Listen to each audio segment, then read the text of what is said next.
right, well, now that you've had the grand tour in video number one, and if you haven't seen that, please go back and watch that.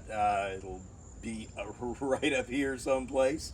This video is going to address the problems that happen when a old car sits, particularly if it's got drum brakes and things that'll happen with the cooling system. So I'm going to show you what'll happen with your drum brakes, how to fix it, and also things with freeze plugs and such. Just expect this. So there's folks that put out these they're kind of clickbait videos. Parked in a field for 30 years, will it crank up and drive home? No. The brakes are going to be bad, the tires are going to be bad, the gas tank is going to be, everything that had fluid in it is going to be bad. This thing sat in my garage for, I don't know, 10 something years and was put in there in good condition, and still had the classic issues with wheel cylinders leaking, freeze plugs rusting out, and well, my radiator's bad. It was bad to start with, but it's worse now. So anyhow, let me grab the camera and I'll show you how we're gonna fix those items. So after sitting for, I can't tell you how many years, but it's been years and years and years that I mothballed this thing and just had too many other things in life to worry about. Anyhow, it's just some careful, I wish I'd filmed it, but careful priming and prepping and such. And turned a key and whoa, it started right up and stayed running, no stall. So accelerator pump is still good in the carburetor. But after a few revs and such, and it ran a few minutes, and this was no surprise at all, and was actually kind of expecting this even before when I filled it back up and before I started. I'd use steel freeze plugs in here, which is something I used to do, and I've long since switched to brass. But I mean, we always call them freeze plugs, but they're actually casting plugs. But I have seen them push out. Still didn't save the block. I've seen them push out when there was a hard freeze and there wasn't enough coolant in there. So pushed them out, but the block still cracked. Anyhow, so this is the only one right now that appears to be rusted all the way through, and fortunately it's easy to get to right here in front. So I'll change this out, but I know I'm going to have to go around the heads, the block on both sides, and change all of those out. It's actually no big deal. Stuff's easy enough to get to. So and the radiator, you probably just trust me, it is down in there, and we can see it's been leaking, and the radiator was rough to start with, so I'll just be replacing that. Now, in case you've never done it before, to get the freeze plugs, the casting plugs out, and of course here comes the wind, just have a variety of chisels. I ended up using this one here. On this one, it'll bang the freeze plug actually in, and then get it where you can turn it and get the in fact, look at how easy that fell out. I'm glad I had the camera on that. Usually what you'll have to do is kind of just pry it a little bit like that, so you tilt it so you can get the edge poking out, grab it like that, and let's see, yeah, and there we go. Look at all that ook. And anyhow, I used that hammer there, and I just side hammered it like that. I mean, it was tap and it was in. So you can see how easy that is. So I'm gonna pull off the bottom radiator hose here, dump the rest of the water out, and then work on the that locked up brake. Get the freeze plug in. So I did have some in my stash here. This is a little bit deeper than the one that came out. Find a socket and put a little bit of grease in around the edge of the socket and such, so you can, you want it to be snug, but you also want to be able to get it out. So let's see, I'm not sure, is it showing up down there? The freeze plug actually goes right up in there. So let's see. This is what I like to use on freeze plugs, and especially since there could be some lingering water, I'm not going to use any RTV because the RTV just won't seal. But this glippy gloppy super sticky stuff, man, a little bit of moisture won't matter at all. So I'm hoping that is getting in the camera here. So all right, so, and man, you do never ever want to spill that stuff.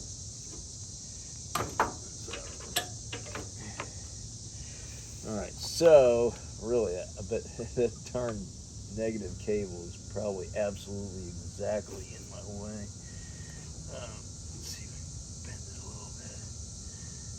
Let's see if we can get it started here.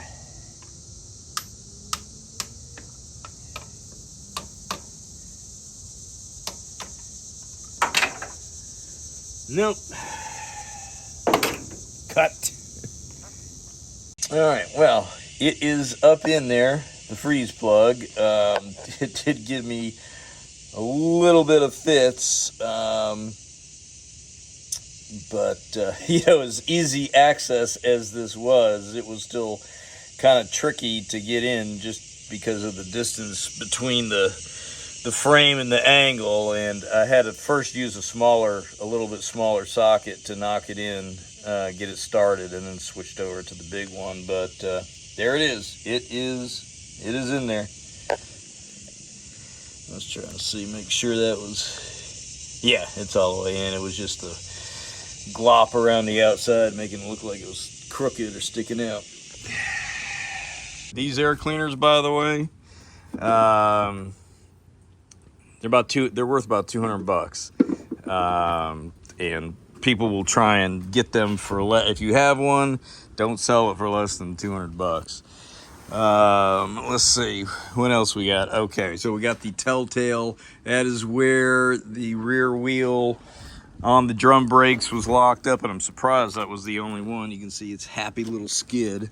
I just feathered this thing out of the garage, but the wheel cylinders will leak if drum brakes are not used. Water gathers in there, displaces the fluid, the seals shrink, leak out, and then the fluid gets on the brake shoe and it will instantly fuse to the drum.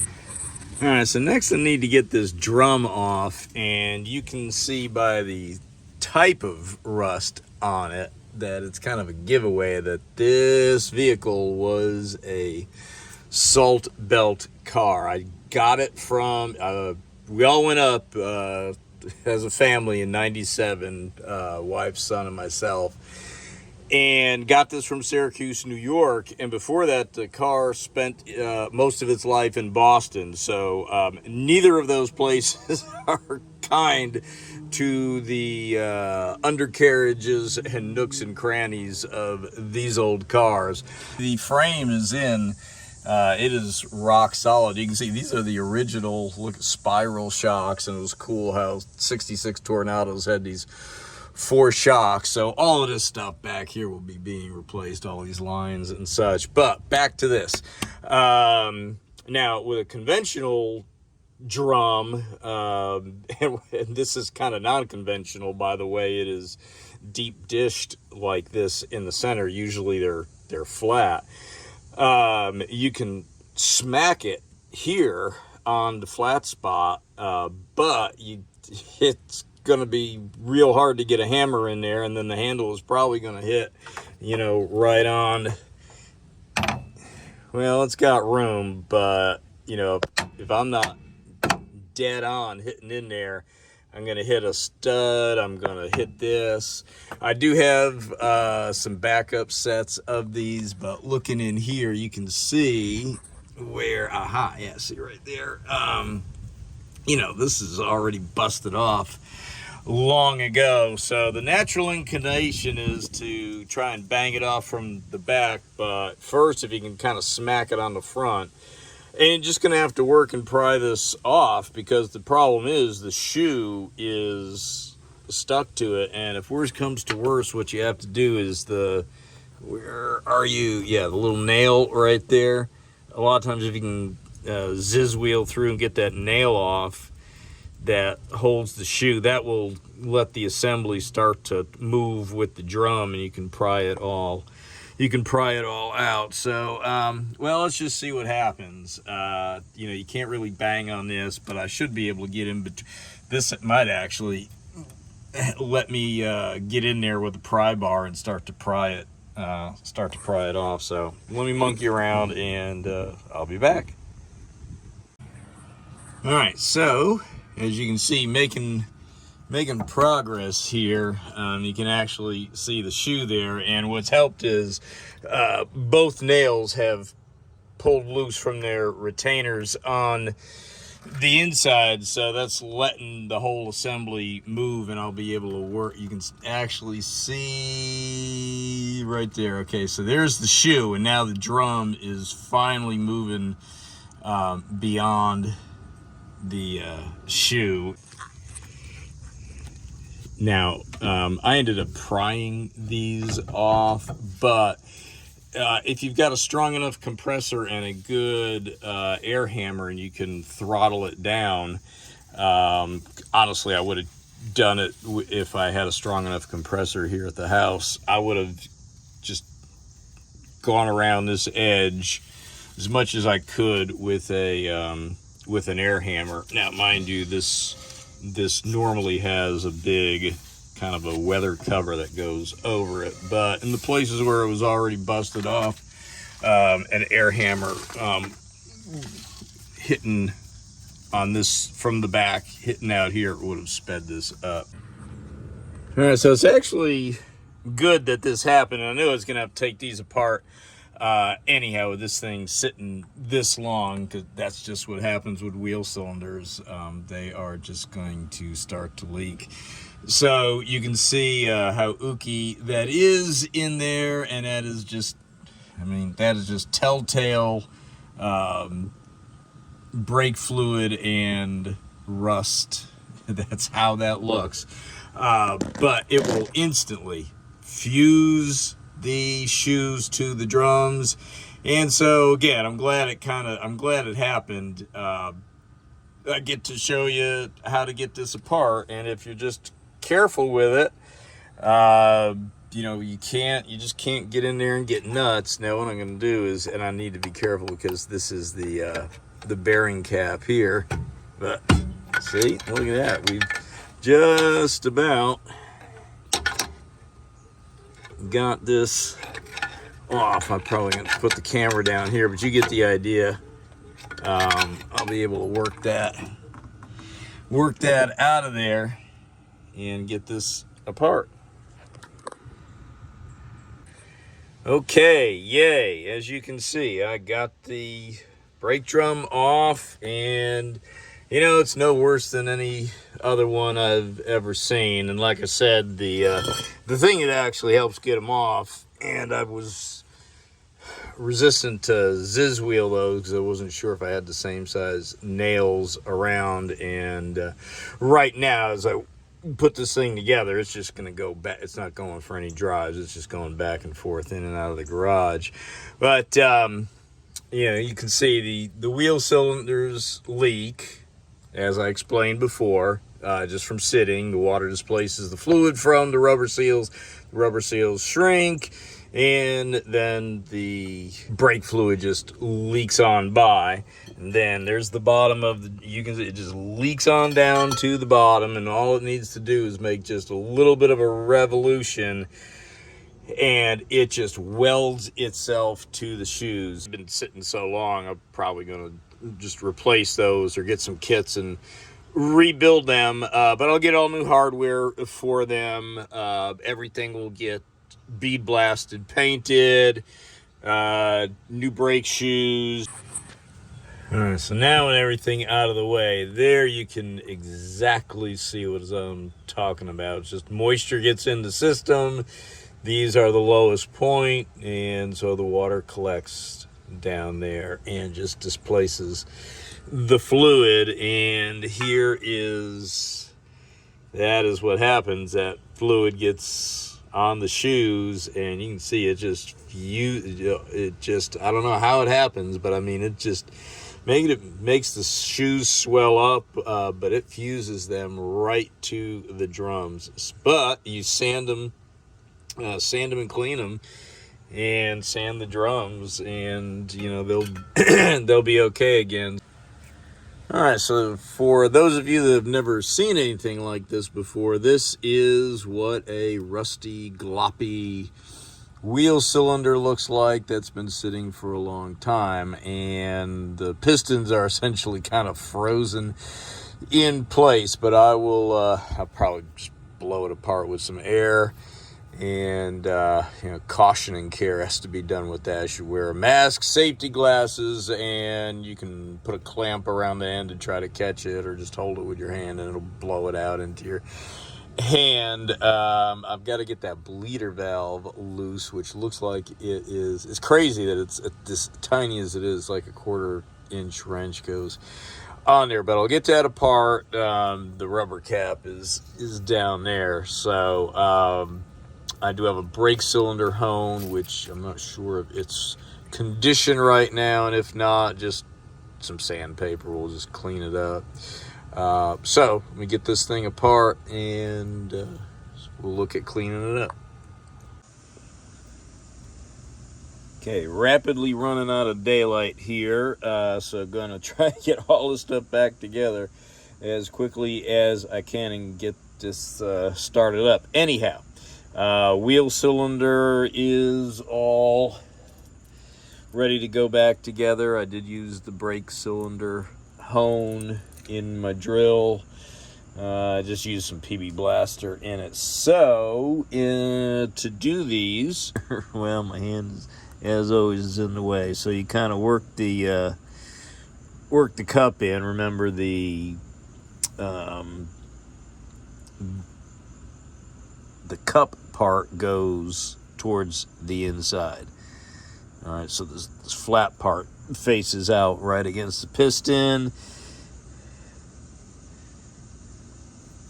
So we'll grab a piston, which is all nice and clean, and we'll push it in there like so.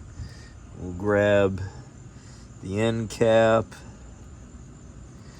push it in there, and these things are not in the best of shape just because what they've been through with the rust and the leaky fluid and such. So ideally you would get new. Remember, this is just an emergency repair, but the process is still the same. If you're going to rebuild your cylinders, this is how you do it.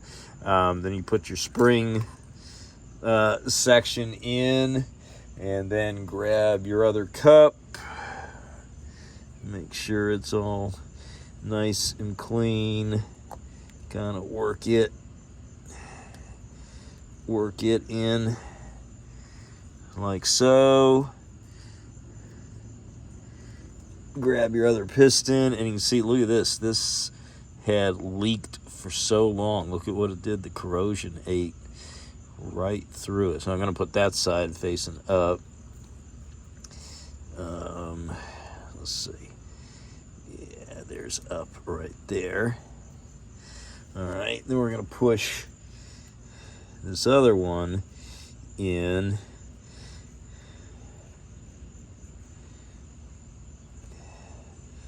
So usually they should fit tighter in there, but these things got kind of mangled coming apart just from all the rust. There's that metal ring in there, but it's going to be fine for what it is.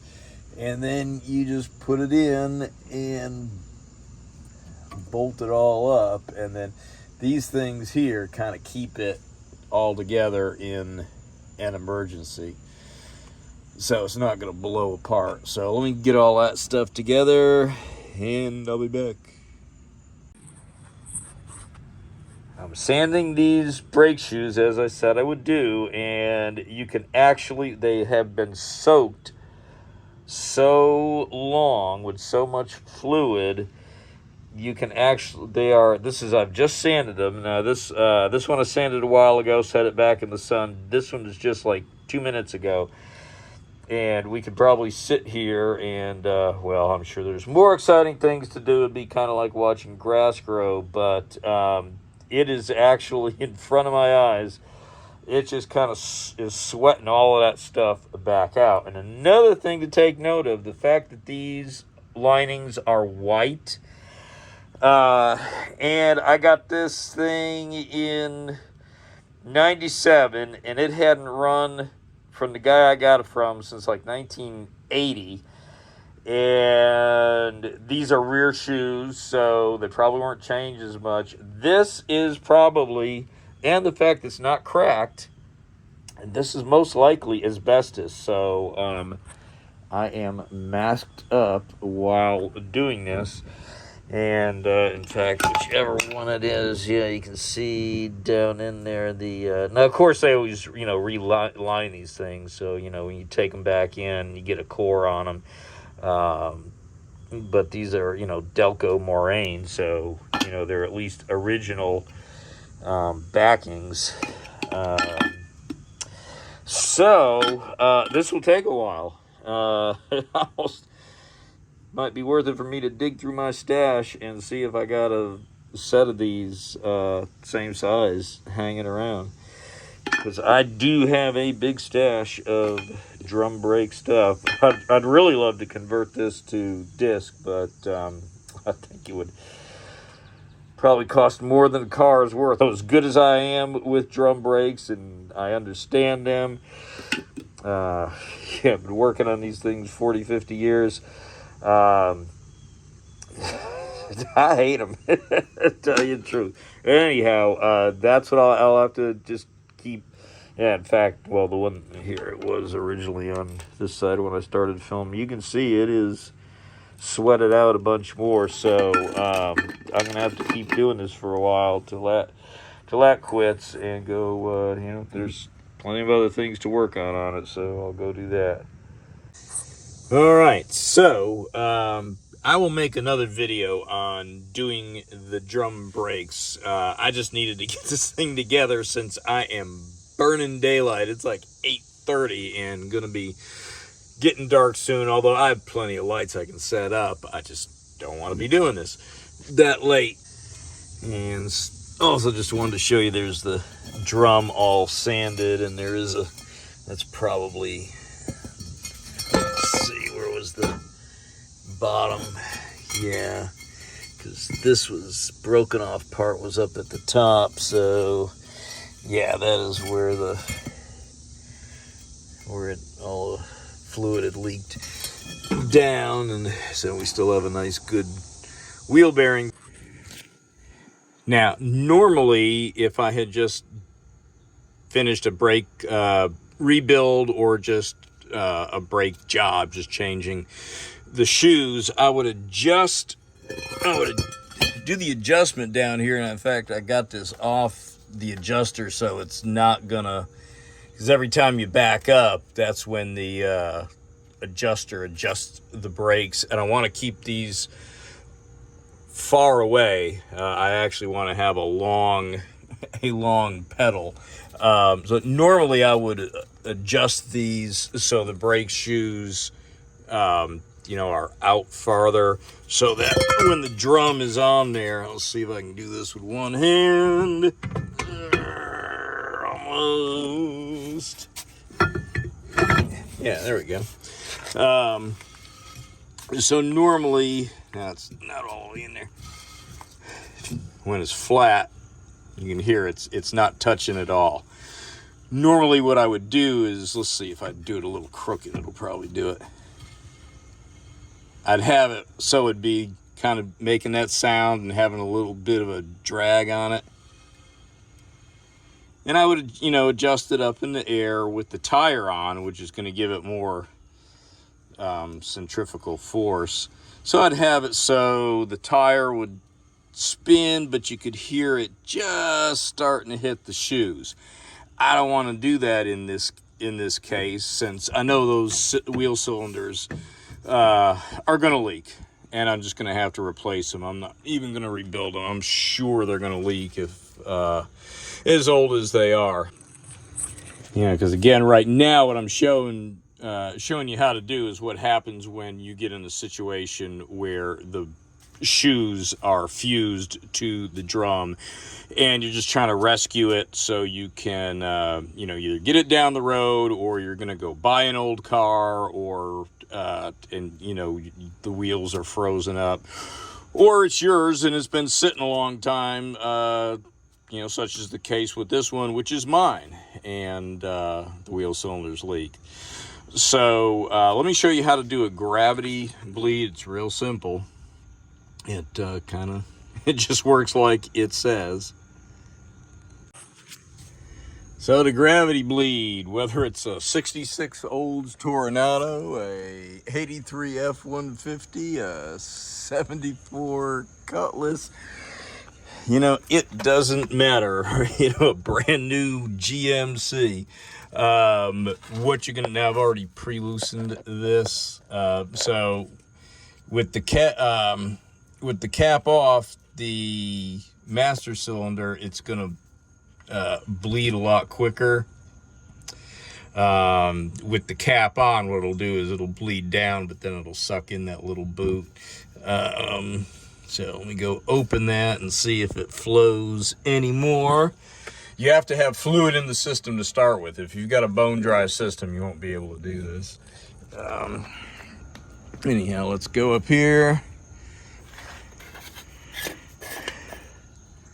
So we are full. See, I don't want to hit the pedal because when you push it down and then release it back up, then it will suck air back in through there. So if you just let it sit a while, it looks like there's a little, where is the darn thing? It looks like there's a little trickle running out there. And if you let it sit, it'll bleed out. Just tighten it back, tighten it back up, and just snug it. Don't get crazy with it. And that's how you gravity bleed. Well, I hope you enjoyed this video on how to solve some problems that you're going to run into if you're dealing with old cars like this, especially if they have drum brakes that sat for a long time. You're going to have those problems like you saw. Expect freeze-out plugs to be rusted through. Expect your wheel cylinders to leak, and you might be going to go pick up an old car and the wheels are locked up. If you're in a situation where you are able to get the wheels off and get the drums apart, by all means, definitely do that, and get the drums off and pull the brake shoes and put the drums back on so you can roll it. Go ahead and do that, because you are going to have problems with those wheel cylinders. And if you own one of these, this is mine, and it sat in there for 10 years, and if you don't use brakes, wheel cylinders are going to do what you saw, and the same thing's going to happen with the cooling system, especially if I've had more water in there than anything else, and it's just going to rust through those freeze plugs. That's another good reason to use the brass. So if you enjoyed this video, go ahead, press down on your brake pedal and which will push your like and subscribe and comment and share and all of those functions. And it really helps out if I get comments and likes and all of that stuff. It's a lot of effort goes into these videos. It takes like twice as long to work on something, filming one of these videos, because you're talking the whole time, and there's a ton of time that goes into editing. So again, please like, subscribe, comment, share, all of that good stuff, and I will see you on the next one. Thank you.